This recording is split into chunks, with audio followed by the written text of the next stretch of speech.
There we are. We are officially live.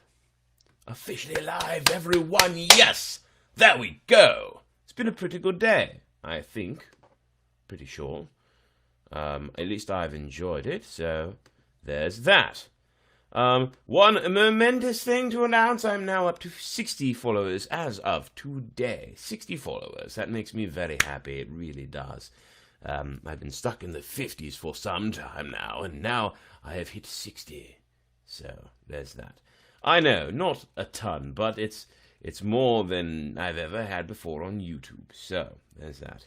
Anyway, it is story time. So, yeah, it's Saturday, it's story time. Sorry I'm about a half hour late, but, you know, I had a few things to take care of. I was having a few computer issues to deal with. But that's okay, it happens. At least it's not like 3 in the morning like I've done before, right? Anyway, today being Saturday, story time is Russian fairy tales. So, I hope you're as excited as I am. Hello, Kathleen, good to see you, huzzah! Hello, Amber, good to see you, huzzah! Good evening to you as well. Yes, so let's get the boring stuff out of the way. Hello, Crystal, good to see you. Huzzah! You have joined us. Glad you made it. Yes, indeed. Company while I sew. What are you sewing, Crystal? I'm interested. I want to know what you're sewing. Do tell, if you have the ability. I don't want to interrupt the sewing too much. So, anyway, if you don't have the ability, that's all right. But I would be very interested in hearing about it. Anyway, let me get the boring stuff out of the way. If you would like, find me on Facebook, Brett Picorni, not too hard to find. There are very few of us. And don't forget to join the Facebook group Storytime, 2 words, exclamation point, at the end. YouTube, B Picorni 1. Masks, fantastic. Quilts, very cool. Good on you, Crystal, I applaud. And that's not being facetious at all. Anyway, YouTube, B Picorni 1. Follow my channel. Yes, hit subscribe if you haven't. Please hit subscribe. And no, Amber, you are not alone in here tonight. You are not. There are plenty of people on YouTube watching right now. And I hope Facebook as well. But anyway, YouTube, like this video if you haven't already. That will really help me in the long run. And please keep commenting. That also helps my statistics and all that. And gets me the potential for more viewership. And again, if you haven't yet, please subscribe, whether you're watching on Facebook, YouTube, or Twitch. If you haven't done that, please do it. The most convenient is here. Oh, YouTube. Yes, YouTube is the most convenient, I suppose, isn't it? Anyway, then finally, Twitch. If you have a Twitch and you would like to follow me there, please do. I know you will, Amber. So yes, if you would like to follow me on Twitch, please do. It's Brett Doesn't Game, all one word, no spaces or apostrophes, no sort of punctuation of any kind. So there's that. And I guess that means it's about time that we get started. But before we do, allow me to put on some fun and playful background music. Happy music. Music for positive energy. That's the one I found.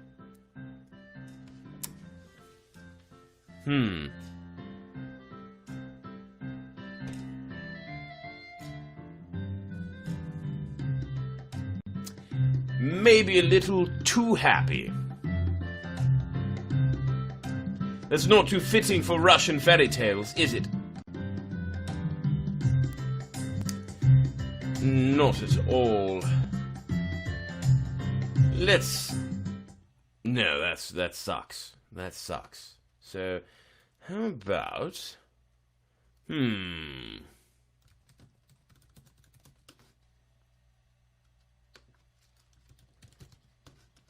How about... Let's see here. Oh, what was that one? Ooh. European folk music. Let's see what that's like. That might be good. Oh. Nope.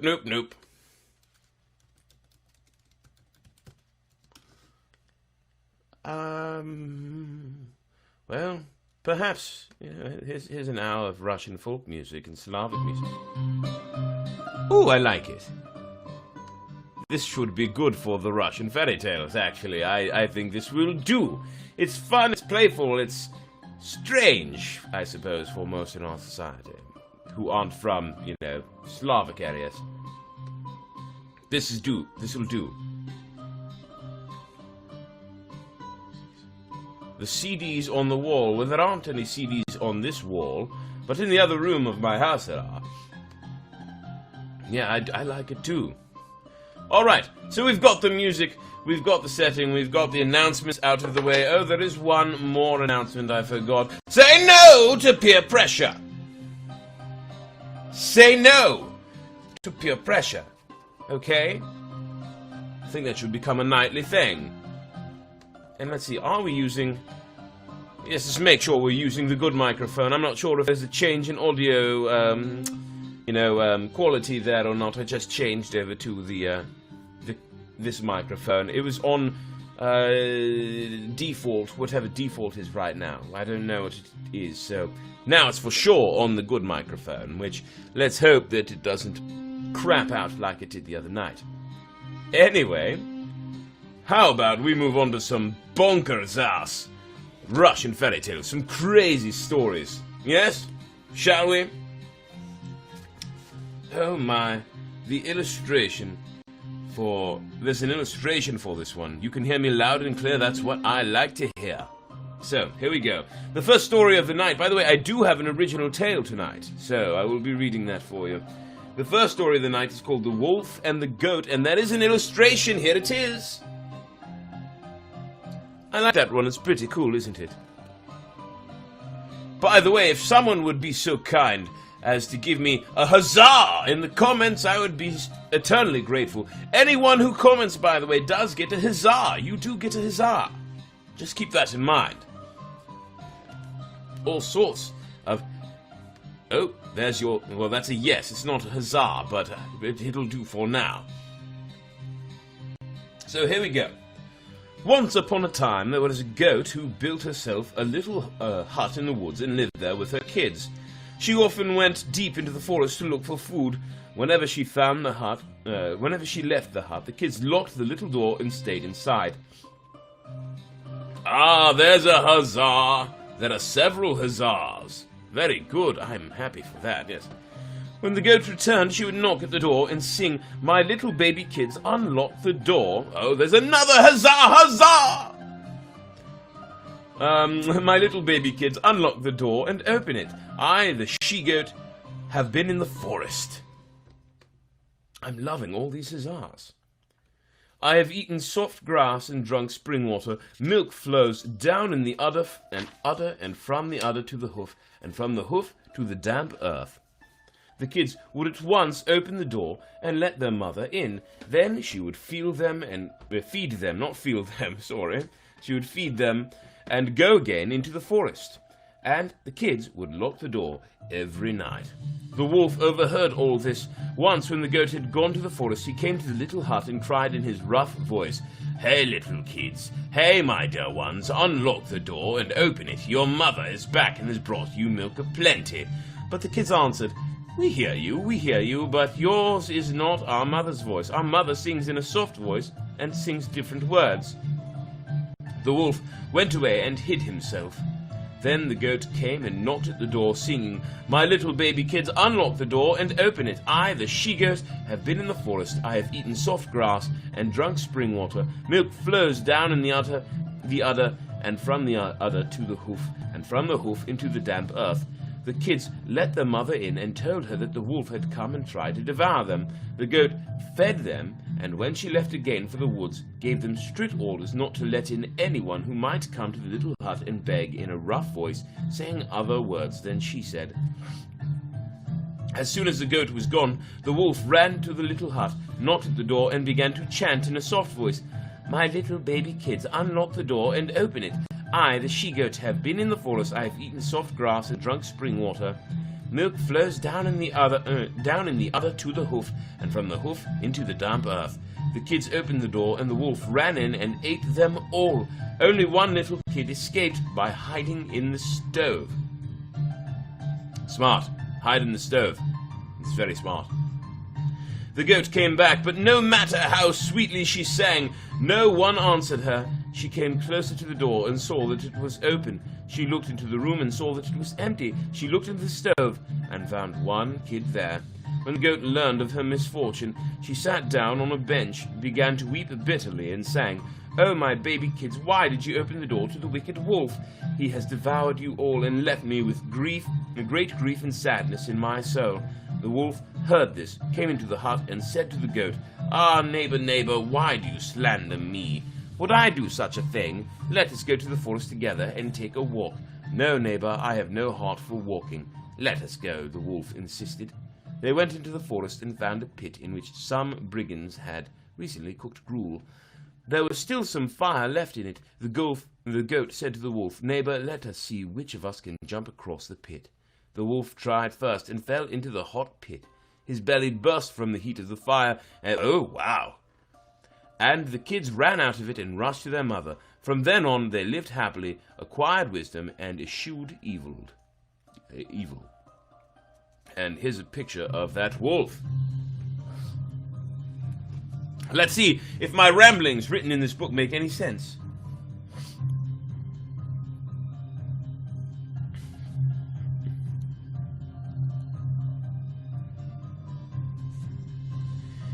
Nope, they don't. Moving on, we've got another story. This one's called The Wise Little Girl. We haven't had a lot of those in these stories, but okay. Here's the illustration.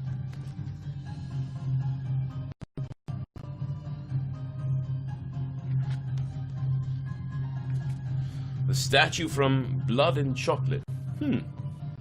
Alright, like I said, this one's called The Wise Little Girl. After this one, we will move on to an original story, and then we will read a few more Russian fairy tales and call it a night, eh? Hey, old chaps? Oh yes, there's a long one there. That'll be a good one to end on. Yes, it will. Here we go. The Wise Little Girl. Two brothers were traveling together. One was poor and the other was rich, and each had a horse, the poor one a mare and the rich one a gelding. They stopped for the night, one beside the other. The poor man's mare bore a foal during the night, and the foal rolled into the rich man's cart. In the morning the rich man roused his poor brother, saying, "Get up, brother. During the night my cart bore a foal." The brother rose and said, "How is it possible for a cart to give birth to a foal?" "It was my mare who bore the foal." The rich brother said, "If your mare were his mother, he would have been found lying beside her." To settle the quarrel, they went to the authorities. The rich man gave the judges money, and the poor man presented his case in words. Finally, word of this affair reached the Tsar himself. He summoned both brothers before him and proposed to them 4 riddles. What is the strongest and swiftest thing in the world? What is the fattest thing in the world? What is the softest thing? And what is the loveliest thing? He gave them 3 days' time and said, "On the 4th day, come back with your answers."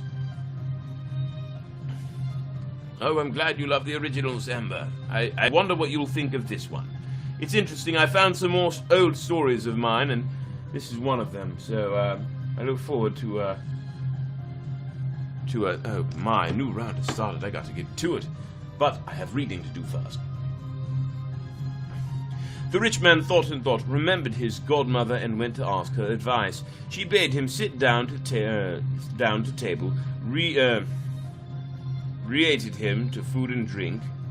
I think it's supposed to be treated, it's just missing the T.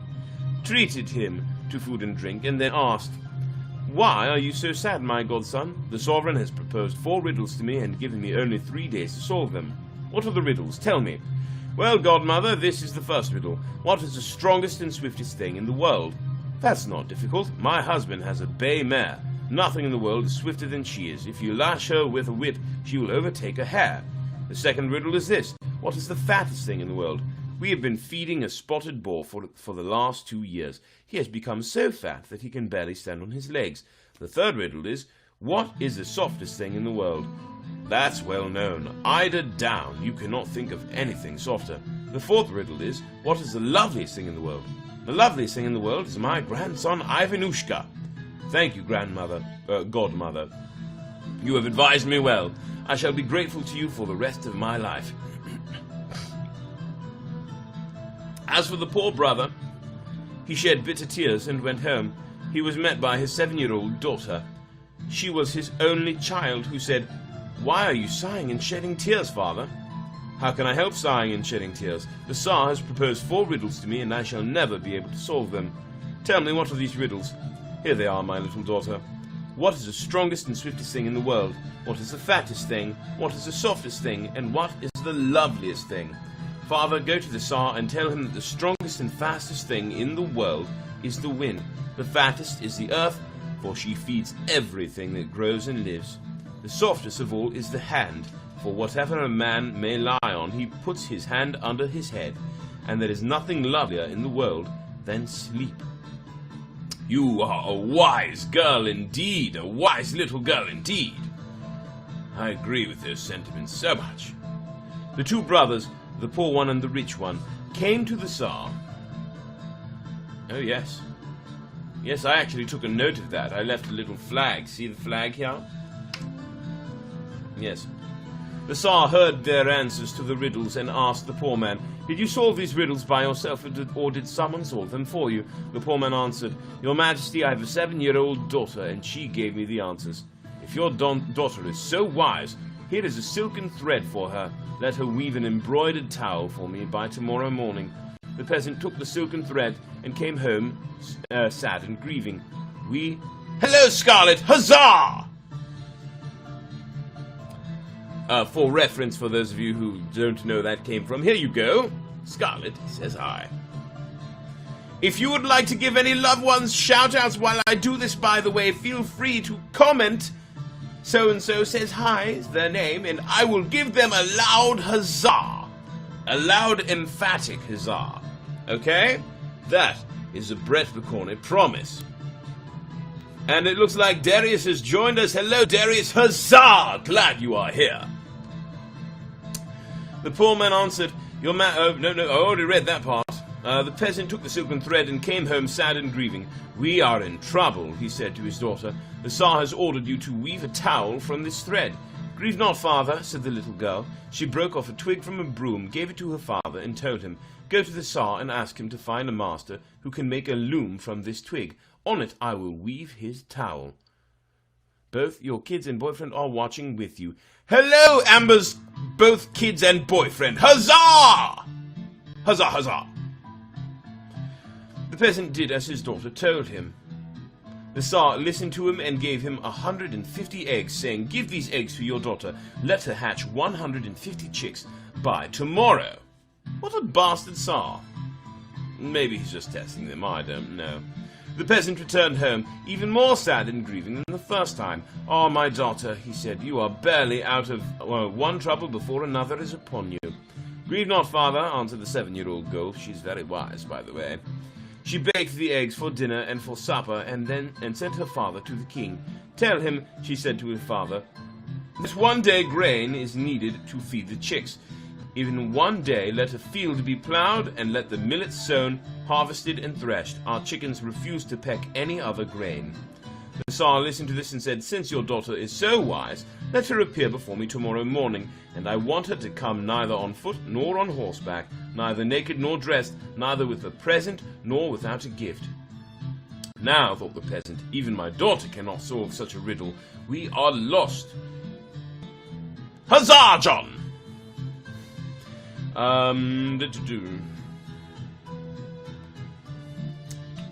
Where was I? Damn. Yes. "Even my daughter cannot solve such a difficult riddle. We are lost."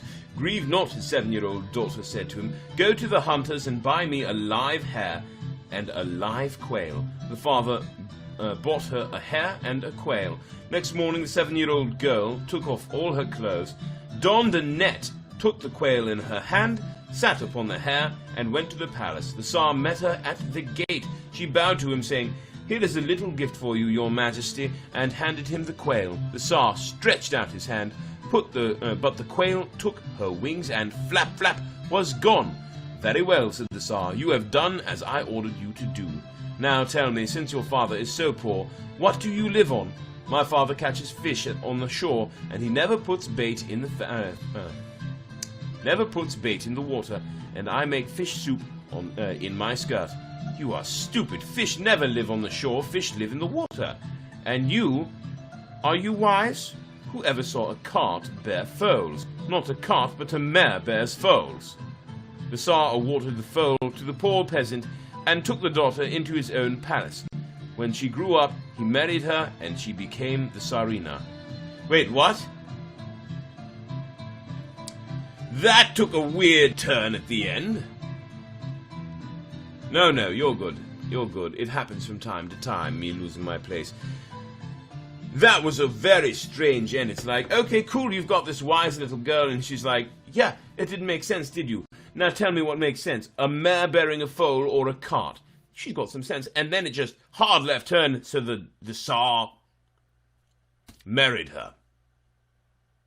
Who broke what, Crystal? Who broke what? But anyway, yes, hard left turn. The Tsar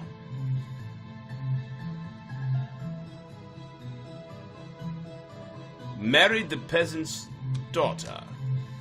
I mean, at least he waited for her to grow up, but still, that's strange.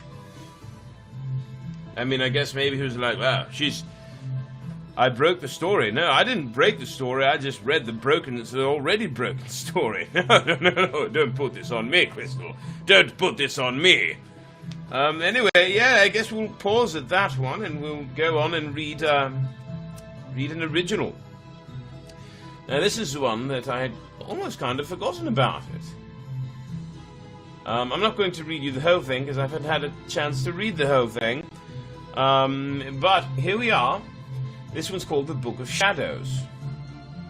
And I reread the intro to it, and it's interesting, I think. So here we go. I'll turn this Russian music down a little bit. So anyway, here it is. The Book of Shadows. Introduction, as it were. There are 3 selves. The first of the selves is a self of awareness. Who said, what's naughty? I don't know. Oh well. The first self is the self of awareness, or your everyday self, which can be seen, heard, felt, smelled, touched, tasted, and sensed by anyone and everyone, of everyone, often misrepresented by the subconscious or the conscience.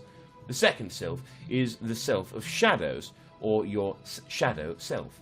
This self is slightly trickier. The shadow self will hardly reveal itself even if provoked. What you see as your shadow is not always simply yourself, rather, it is an image that mimics your movements nearly perfectly. In fact, In fact, what most consider to be their shadow is not a shadow at all. A person's shadow self may not even be an exact replica or clone, if you will, of that person. The shadow self can be a man, a woman, anything, or will not show itself without willing overexertion of one's concentration. Several ideas, because it may be too naughty Several ideas of the shadow self have been presented, the most famous one being that in the popular children's story Peter Pan. Much unlike the first two, the third self is the mirrored self. This form of self is the hardest to reach out to.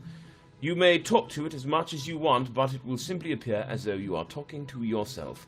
In order to reach out to your mirrored self, you will need to reach into the mirror, grab them, and pull them out of the mirror. This, however, is nearly impossible, and it is believed that it has never been done in the course of self-knowledge.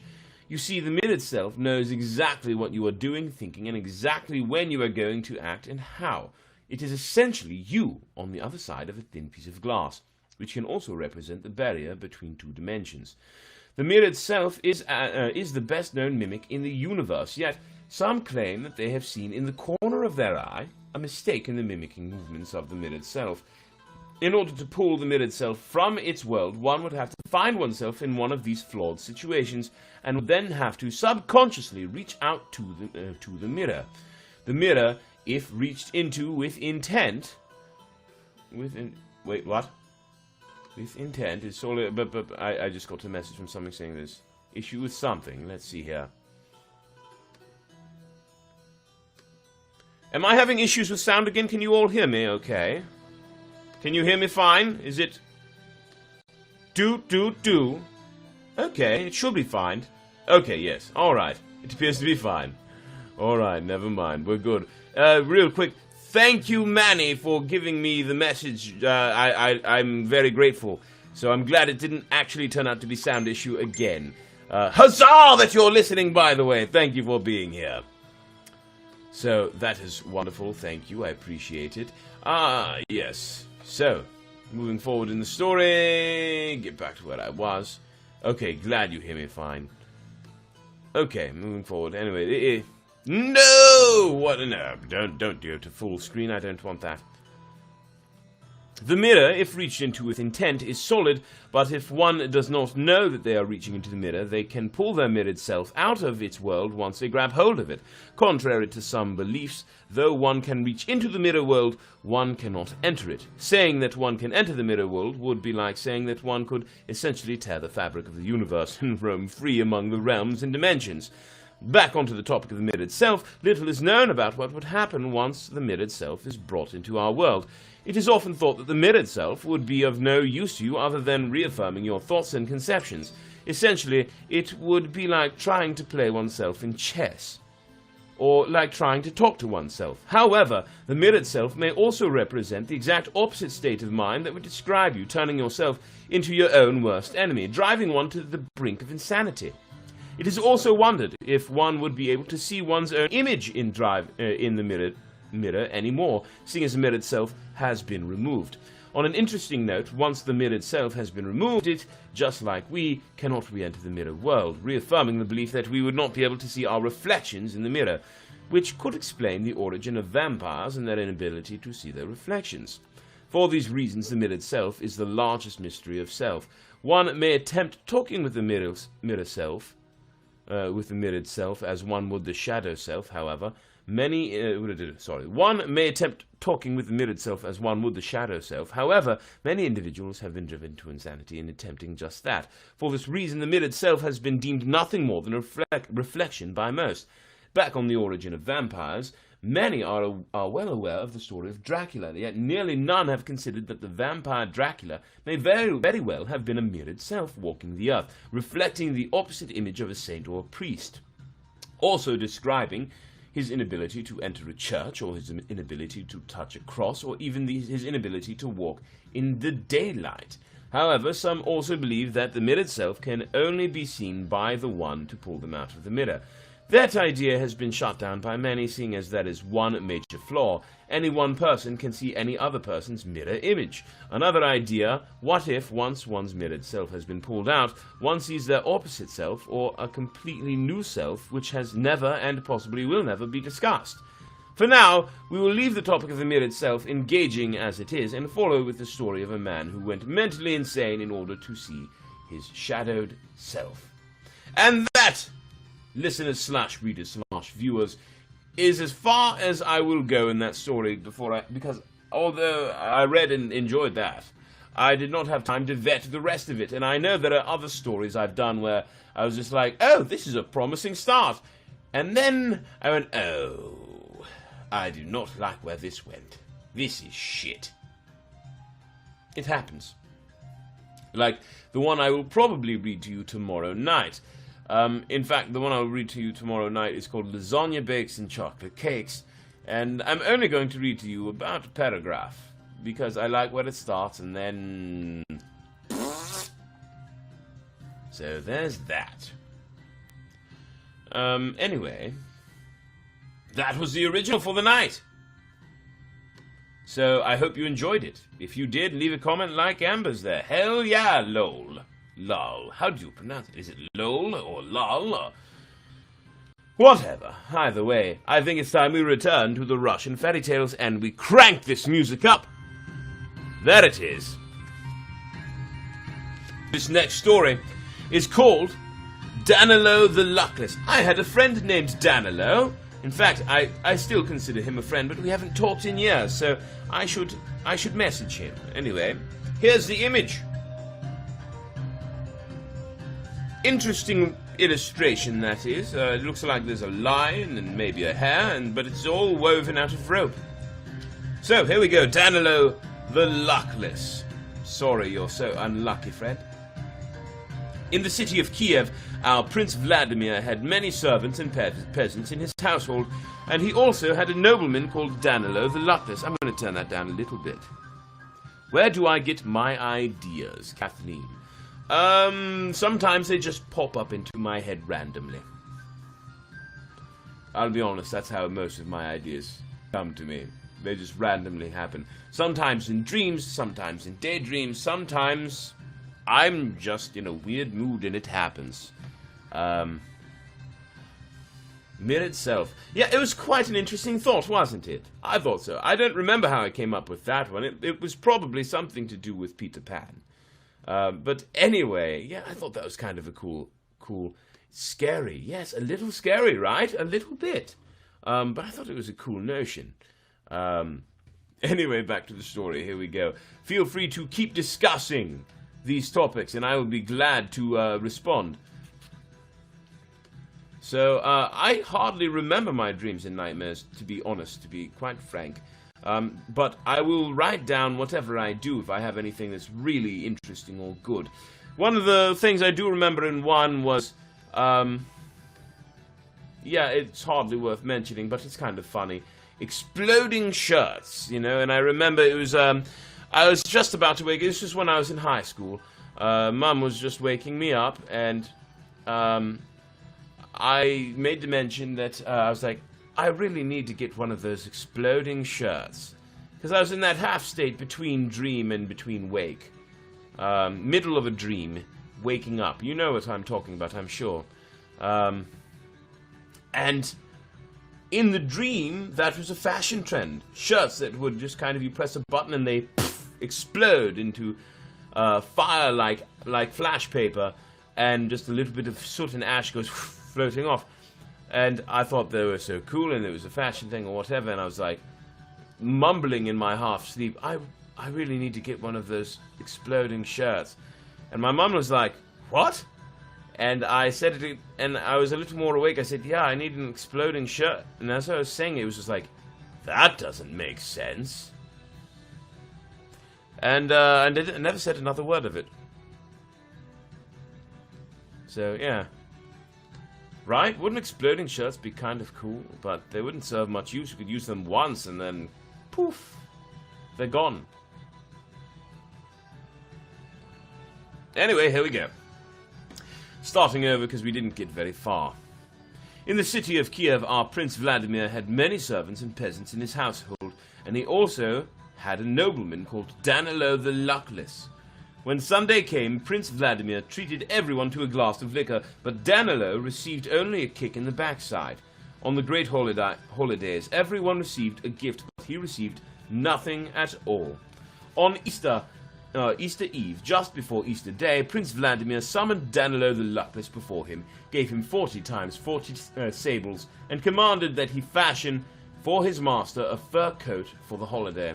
The sables were not skinned, the buttons were not molded, the loops were not braided, and the prince ordered him to mold the shapes of forest beasts in the buttons, and to embroider the shapes of birds of foreign lands in the loops.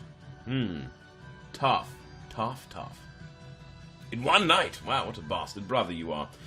Danilo the Luckless grew discouraged with his task, threw it down, and went to walk beyond the city gates. He walked aimlessly along the road, weeping bitter tears. An old woman stopped him and said, "Hey, Danilo, don't be so silly.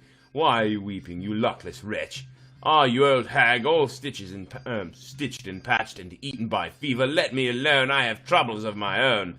He rhymed, yes he did. He walked on a little farther, then thought to himself, "Why did I abuse her so?" He went back to her and said, "Little grandmother, little dove, forgive me, this is why I am distressed. Prince Vladimir has given me 40 times 40 sables, and once that's a lot. That's 1,600. That's a lot. And wants a fur coat made of them by tomorrow, with many molded buttons and braided silken loops. There must be golden lions on the buttons, and birds from foreign lands singing sweet songs must be embroidered on the loops. And how can I do all that? I'd rather stand in the tavern with a cup of vodka in my hands."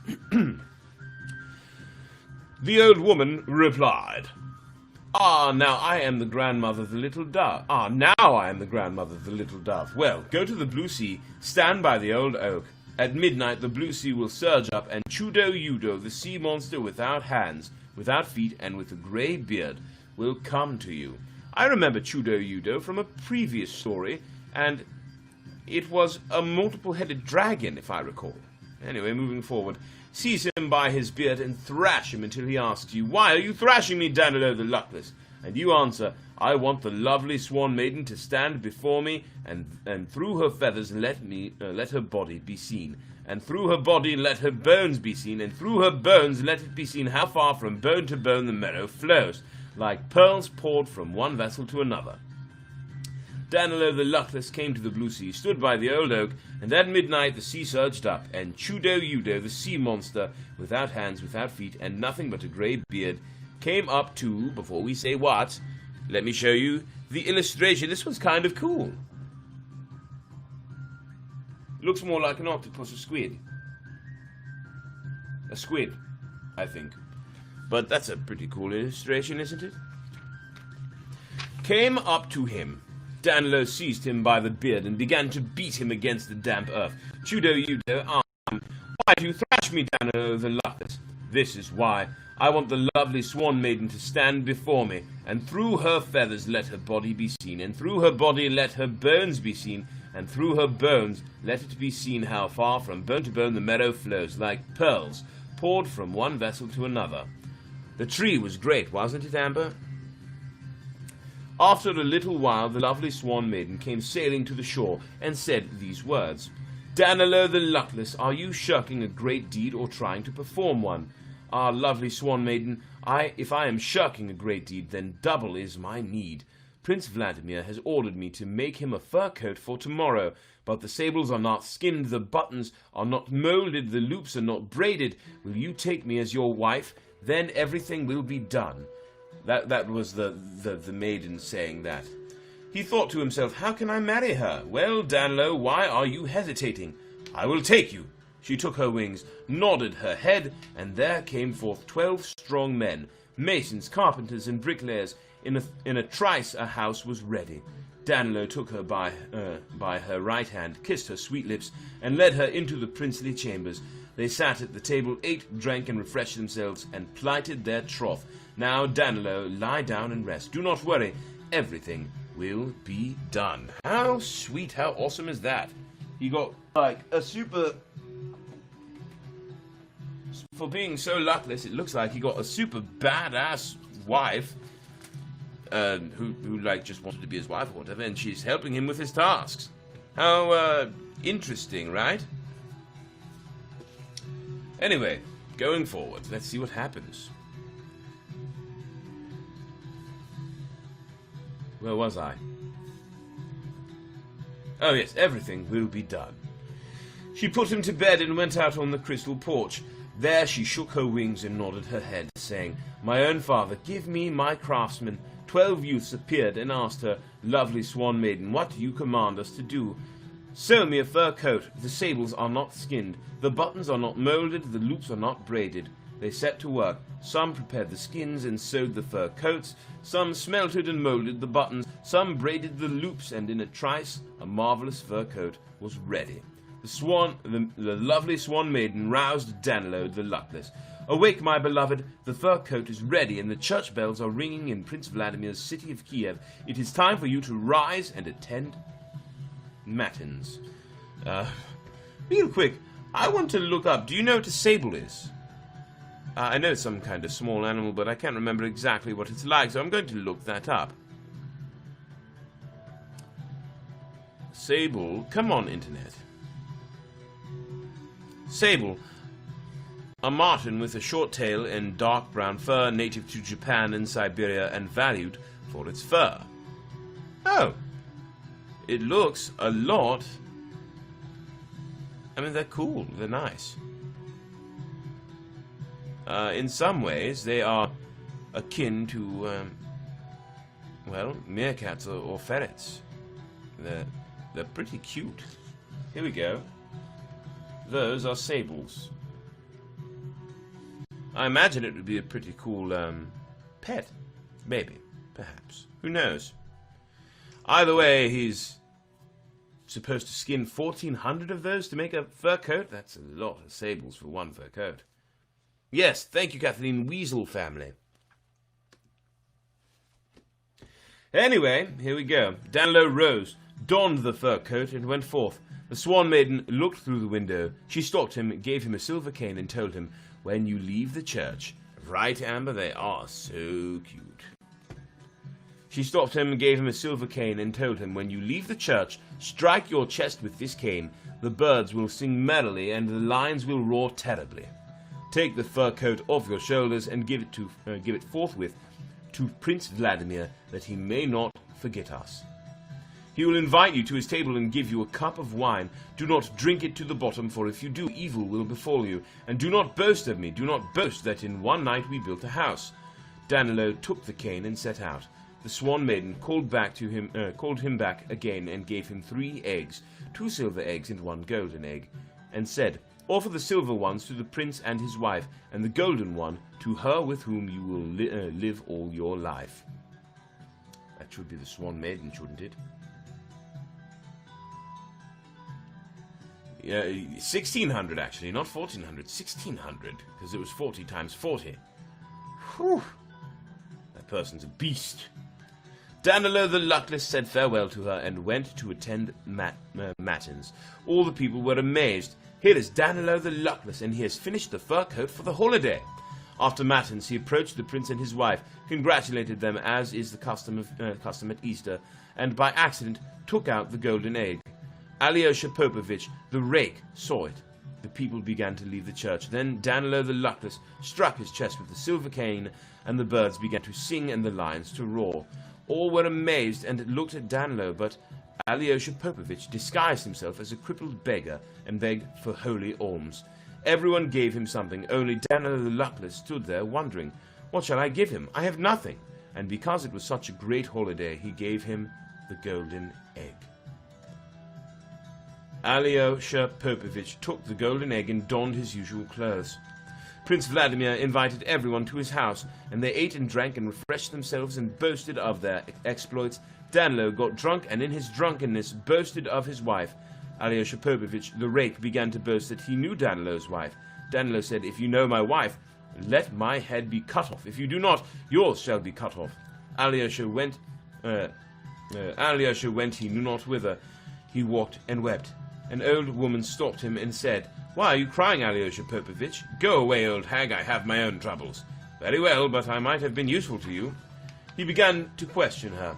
"My dear grandmother, what did you want to tell me?" "Aha, now I am the dear grandmother." Then he told her, "I boasted that I knew Danilo's wife." "Ah, little father, how could you know her? Not even a little bird has flown where she is. Go to such and such a house, invite her to dine with the prince. She will begin to wash and make ready, and will put a little chain on the window. Take this chain and show it to Danilo the Luckless. Yes, heads are now getting cut off. Shit is hitting the fan, and it's going down." So, Alyosha came to the high-arched window and summoned the lovely Swan Maiden to dine with the prince. She began to wash, to dress, and make ready for the feast. Meanwhile, Alyosha took away the chain, ran to the palace, and showed it to Danilo the Luckless. "Well, Prince Vladimir," said Danilo the Luckless, "I see that my head must be cut off. Permit me to go home and say farewell to my wife."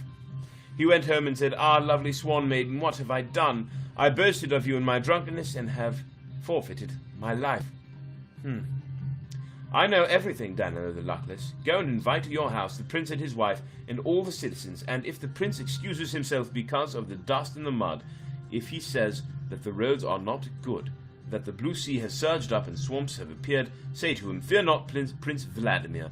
Across the swamps, across the rivers, there are white hazelwood bridges with oaken planks, and on the bridges are several purple cloths, and everything is nailed with copper nails. The brave knights' boots will not be covered with dust. The hooves of their horses will not sink into the mud.'"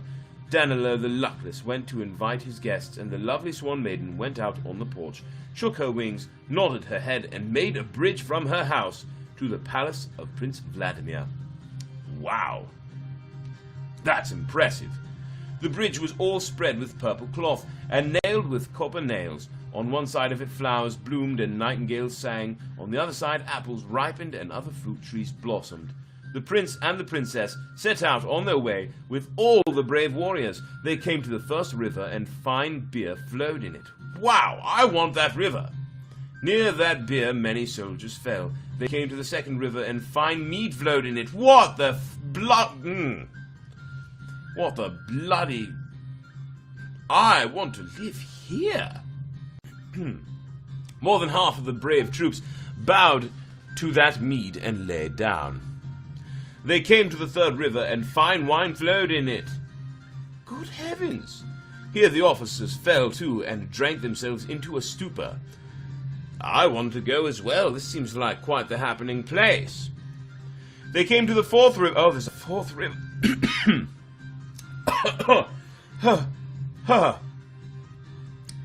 They came to the fourth river, and strong vodka flowed in it. There's a tear forming in my eye. Oh my. The prince looked back and saw all his generals lying dead drunk on the bank. Oh. Whew. I want all four rivers. I suppose you could have the wine river, but I would also visit it, and yes, I want to visit all four. The prince remained with only 3 companions. His wife, Alyosha Popovich the Rake, and Danilo the Luckless. The guests arrived, entered the high chambers, and there found tables of maple wood, with silken tablecloths and painted chairs.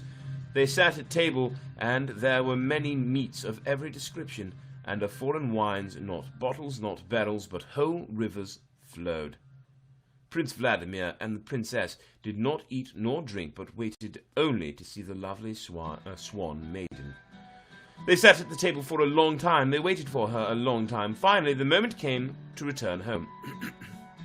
Danilo the Luckless called her once, twice, and thrice, but no, she did not come out to her guests. Alyosha Popovich the Rake said, if my wife did this, I would teach her to obey her husband. The lovely swan maiden heard this, came out on the porch, and said these words, this is how I teach husbands. And she shook her wings, nodded her head, soared up, and flew away, and the guests remained sitting in the mud. On one side there was the sea, on the other the mountains. On the third were forests, and on the fourth were swamps. Put your pride away, prince. Try to ride home on Danilo. Before they got home to their palace, they were smeared with mud from top to toe. Then I wanted to see the prince and princess, but they kicked me out of the yard. I jumped under the gate, and my whole back ached. And hello, Mum, huzzah! Glad you're here. Amber, you need to up your taste. Jack Daniels. Jack Daniels? I mean, I guess the single barrel is alright. But really? No. You need to take a trip to Kentucky. All other bourbons and whiskeys will be ruined for you for good.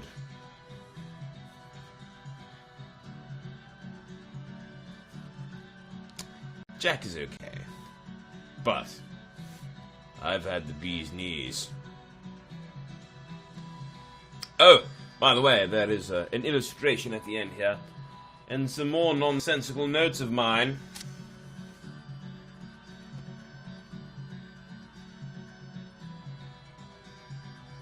Yeah, more nonsensical notes. Anyway, I think that's where we'll wrap it up tonight. Wild Turkey. Wild Turkey, not a fan. I am. Goodness. I'm a bit of a snob when it comes to whiskey, in case you hadn't figured. Black Label what? For tomorrow night, we'll be starting with Ivan the Peasant's Son and the Thumb-Sized Man. Oh, fudge, yes! Oh my goodness, I love the Thumb-Sized Man. He's a jerk. But I love the story with the Thumb-Sized Man. I was wondering if the story would come soon. Goodness gracious, I am so excited for tomorrow night's story time. And you should be too. If this is a story I'm thinking, it is really out there. Oh, Johnny Walker. I have the Johnny Walker Double Black. It's alright, but I have some really nice scotches. You want a really, really good scotch. Oh, why can't I remember the name of it right now? It escapes me. It's, oh, for Pete's sake. Ooh, I can't remember the name of it right now. This is embarrassing. And hello, Juan, I see you have joined us. Huzzah! Thank you for being here, my friend. I mean, I love hot sauce in general. Wash hands, wash hands, wash hands.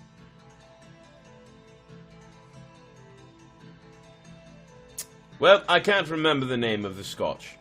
Perhaps I will show it to you next time. I would go and retrieve it, but that would require me going into other rooms and leaving you all alone here. And that's not my style. So, I suppose we'll just call it a night with story time. I've had fun tonight. Those were interesting, interesting stories, yes. And I hope you enjoyed them. So, once again with those announcements, find me on Facebook if you like. Oh, I may have it for you. Brett Picorni, and also join the, there it is, yes. Mortlock is the name of the scotch I like. Mortlock.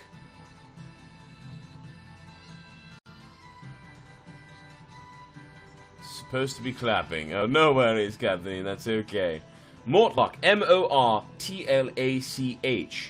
Fantastic, one of the best scotches I've ever had. Really good, like really good. Totally worth it.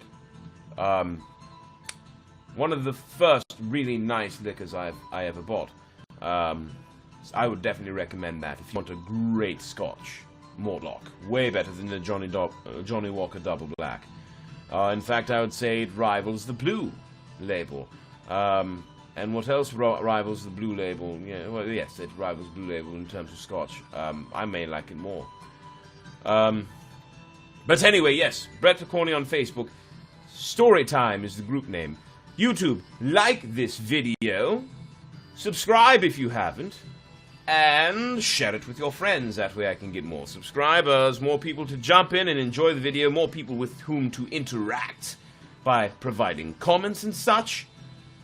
Aberfeldy. I don't know if I've had Aberfeldy, but I know I've had Mortlock, and I love Mortlock. I also have Glenfiddich, I believe it is. It's another expensive one, but very good.